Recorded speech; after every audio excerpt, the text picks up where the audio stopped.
જય માતાજી મિત્રો, જ્યારે તમને કંઈ ચટપટું ખાવાનું મન થાય ત્યારે તમે બહાર જેવા જ એકદમ ટેસ્ટી એવા લસણિયા મમરા ઘરે જ બનાવીને તમે ખાઈ શકો છો અને જે એકદમ ટેસ્ટી બનશે અને બહાર જેવા જ બનશે. તો આપણે બનાવવાનું શરૂ કરીએ.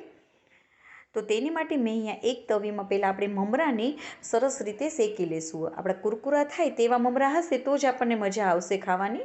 તો તેને આપણે ધીમા તાપ ઉપર સરસ રીતે શેકી લેશું પહેલાં.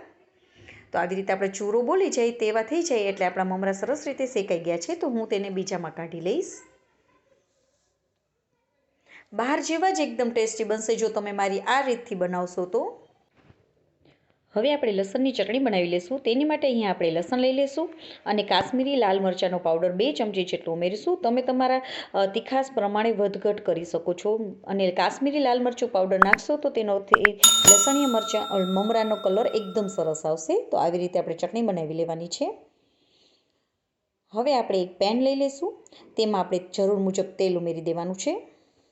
તેમાં જે આપણે લસણની ચટણી બનાવી છે તે નાખી દઈશું. જરૂર મુજબ આપણે થોડું મીઠું ઉમેરી દેવાનું છે અને હિંગ ઉમેરવાની છે. બધાને આપણે સરસ રીતે મિક્સ કરી દઈશું. આ પ્રોસેસ તમે આવી રીતે કરશો તો તમારી લાલ મરચાંની ચટણી જે આપણે બનાવવાની છે તે બળશે નહીં અને એકદમ ટેસ્ટી લાગશે. આવી રીતે આપણે તેને બધાને સરસ રીતે મિક્સ કરી લેવાનું છે. સરસ રીતે આપણું મિક્સ થઈ જાય એટલે ગેસ ઉપર તેને ધીમા ફ્લેમ ઉપર હવે તેને થવા દેવાનું છે. ગેસની ફ્લેમને સાવ ધીમી રાખવાની છે જેથી કરીને આપણે જે લસણની ચટણી છે તે બળશે નહીં તેલમાં.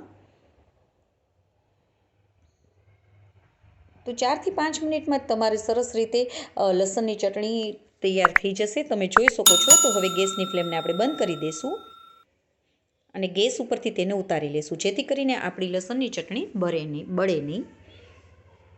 હવે તેને આપણે નીચે ઉતારી લેશું અને થોડી આપણે નવસેકે જેવી લસણની ચટણી થઈ જશે ત્યારે જ તેને આપણે મમરામાં નાખીશું. હવે તેને આપણે થોડીવાર માટે થોડી ગરમ રહે તેવી ઠંડી પડવા દેવાની છે.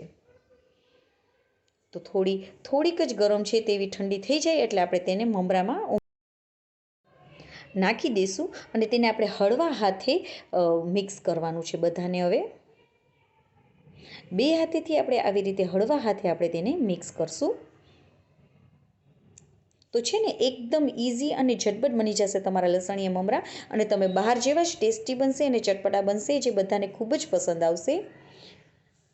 તો આપણા લસણીયા મમરા રેડી થઈ ગયા છે. અને જો તમને આ મારી રેસીપી ગમે તો લાઈક કરજો અને મારી ચેનલમાં નવા હોય તો સબસ્ક્રાઈબ કરવાનું બિલકુલ ના ભૂલશો.